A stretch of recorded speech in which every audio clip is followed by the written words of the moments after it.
Thanks for sticking with us through the break, and welcome back to Hot or Not.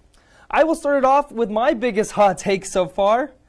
I believe Rams football will finish with at least a 500 record at the end of the season. Before you say anything, I know what I said a few weeks ago, but this Iowa game has me a lot more optimistic. I think taking on the number 5 team in the nation and only holding them to 60 or under 60 yards rushing just shows how elite CSU's defense is. I know there's a lot of holes on that team, but hear me out. This defense this is like one of the best defense CSU has had in a long time. I'd probably say since 2014. In the Mike Bobo era, it was all offense. Now it is all defense. Madeline, you're looking at me like I'm crazy. I mean, I understand what you're saying, and I mean, it's, defense helps. It helps a lot. I mean, defense wins championships. That is true. I mean, look at the Broncos last time they won the Super Bowl. They won because they had the best defense. Trust me, I know. That's my favorite time of my life. I don't know. I just think they're too inconsistent for 500. Okay, they are inconsistent, but hear me out on this one. Their offense has improved, and Dazio is finally opening up that playbook.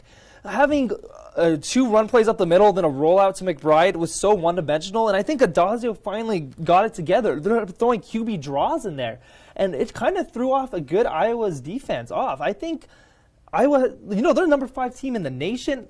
The only 2 teams that are good in the Mountain West is Boise State and Fresno State. And I really think they can beat San Jose State, New Mexico, Wyoming. I know they're playing good, Wyoming, but I really think we could beat them. Hawaii and Nevada, and that will put us at 500. You don't think that could happen? I don't know.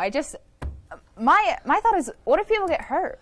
No, yeah, you're totally right. But you look at Dante Wright, one of our best players. He did get hurt, and we're doing really good without him. Look at Gary Williams; he's stepping up. They moved Panunzio back to offense, which I really like. He's a great speed option that makes up for Wright. But Wright's coming back, and going back to the defense, they have a great front 7. Like I said, holding them to under 6 yards rushing. Kamara and Patchman and Bailey, David Bailey's hurt now, so you had a good point about the injuries, but I really think this front 7 is elite, and I know the secondary always gets burned, but that secondary is coming together. They're very young. They look at the freshman. He almost had a pick 6 against Iowa. I really think this team could come together and play some really good football once conference play starts and take a win against San Jose State. I mean, I would love to see it. I don't know that we've seen it yet. I think getting the win against Toledo, that was huge because no one expected that to happen. And I mean, even just keeping Iowa to 10 points. I mean, no one even. I mean, it was amazing they scored 14. I know. I agree. I was shocked they even scored 1. I know. I even said I thought it would be lucky if they kept it in between 40. They kept it in between 10. Yeah. That blows my mind. And one thing after the Vanderbilt loss, everyone was questioning Adazio. But the thing is, listening to him and listening to his press conferences, I really think he's a good coach. When he was asked if he was losing the locker room, he answered so good. I know those guys rallied behind him. After that Toledo loss, watching that video with them carrying Thomas Panunzio, that locker room is playing together. They're playing as one, and you could just tell the chemistry is there. And that's going to take him far. And I think Adazio, he's a smart guy. He knows how to do it. That's why I was so confused. The playbook was so one-dimensional. Now they have a great team, or their offense is clicking. And Centeo, I think they need to use his legs just a little bit more. I know they use him at rollouts and draws, but they need to use him in the triple option. I think that would be a great thing because his strength is his legs. It's not his arm. Yeah, he's really fast. He's pretty mobile for a quarterback. Yeah. And usually CSU's not used to mobile quarterbacks. Look at Patrick O'Brien, Colin Hill. Those guys were not mobile. Yeah. They were all pocket passers. So I think Steve Adazio is adjusting to that, and it's finally happening. I think it is. Beating Toledo was huge. They almost beat Notre Dame. So that's a good accomplishment. Going into Iowa, like I said, number 5, you just can't. That's a big confidence booster. And if they still won against San Jose State, I really think they can, like I said, go in, beat New Mexico the next week. I think that's an automatic win. Wyoming, I know they're playing good football, but at the same time,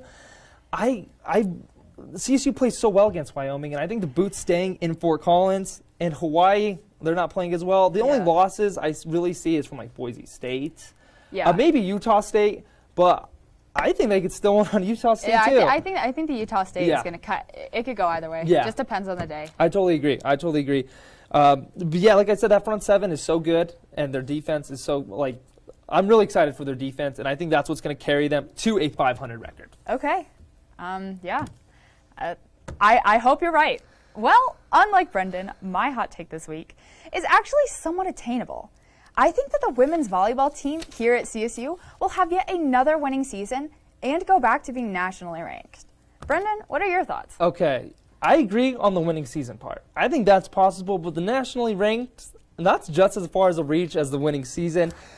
If you asked me this last week, I'd say there's no way. They were 8th in the Mountain West, but after sweeping Boise State and then Utah State, they moved to 3rd in the Mountain West. Yeah. So, and if they beat Wyoming, I think that puts them at 2nd in the Mountain West. I really think they will have a winning season, but being nationally ranked, look what Boulder did to them, and they're in the top 20 to 25, so they are ranked, and they just dismantled them. I don't see them being ranked. I don't know. I feel like I kind of disagree with you. I mean, yeah, they lost against Boulder, and when Boulder came here, they swept them in straight sets. But the set scores were so close that if they just got if they just took a couple more chances, and if they drove the ball a little harder, I think it could have been a completely different match. Yeah. Well, you know what the problem is with the driving the ball? They lost Brianna Reynolds. Last year, she led the team in kills. She was the lead of that offense, and honestly, Tom Hilbert and that squad, they're missing out on Brianna Reynolds. Thank goodness Sierra Pritchard's still there, because she is really good at assists. Oh, yeah. Every week she leads the team by 30 or plus more assists. She's now 3rd in the Mountain West in assists now, so she's a big part of that offense. Kennedy Stanford, obviously I think she's not at Brianna Reynolds' level yet, but she can be. Yeah. I know CSU volleyball has always been what's going to be ranked and coming into CSU, but the last couple of years they just hasn't been the same team. And I think that's just from the loss of talent and not on the coaching aspect, because he's one of the best coaches, I think, in college volleyball. I mean, yeah, obviously. I mean, it's clear that Coach Hilbert is very good. I mean, he has over 600 wins in his career. I mean, that's crazy good. Yeah. And I like what you bring up about Kennedy Stanford. I mean, she's still young. She's only a sophomore, and she had 16 kills in that last game and 13 in the one before. Yeah. I mean, I think that her and Sierra Pritchard at setting her up for those kills, I think it's working really well. Yeah. I don't know if you saw, but I mean, she just was named Mountain West Defensive Player of the Week. Oh, wow. That's good. That's really good. I think, but their defense is what's kind of hurting them. They're 2nd to last in blocks. That's, even last week against Utah State, or last Saturday, they had those close sets, 25 to 21. I think the sets they should have kind of blew them out a little bit more, because Utah State's been kind of struggling. Yeah. I was really impressed with the Boise State win, because I really thought Boise State was going to beat them. Yeah. But they're hard. They still have a hard schedule going on with them. They still have to play New Mexico and ULV, and they play them twice. Yeah, I don't know. We'll see how it works. Yeah, I'm excited for that Wyoming game, though. For sure. Tomorrow night. Yeah, we'll be there. And well, Ram fans, that's all the CSU action we have for tonight. Tune in tomorrow for Bleacher Beat with Brandon Cruz. Thank you. Enjoy the rest of your Monday.